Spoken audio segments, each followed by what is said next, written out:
The module is connected to the detector. Press the button and simulate the vertical movement of the module hook by hand. If the hook does not disengage, there is a problem, and the problematic hook is taken out. Do the same with the hook on the other side of the assembly. Generally speaking, when the hooks on both sides of the module are detected, the hooks corresponding to the same pair are not unhooked, which means that there is a problem with the coils corresponding to the hooks. The solution to this problem is to replace the septum corresponding to the hook. First, lay the assembly flat. Use special tools to unscrew the butt nut and take it out. Find the spacer in question. Remove the pulley block, pure iron hook and spring.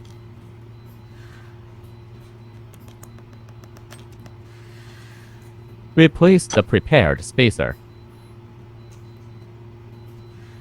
Restore the pulley block, pure iron hook.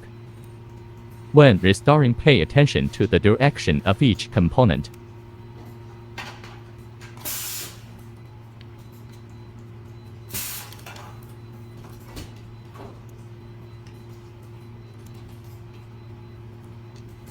Then restore the entire assembly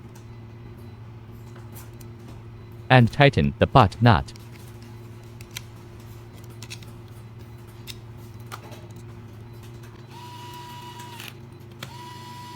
Here, note that the last butt nut is not tightened first.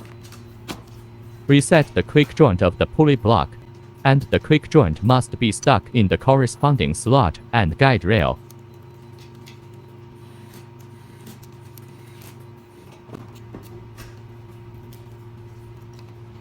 Tighten the last butt nut,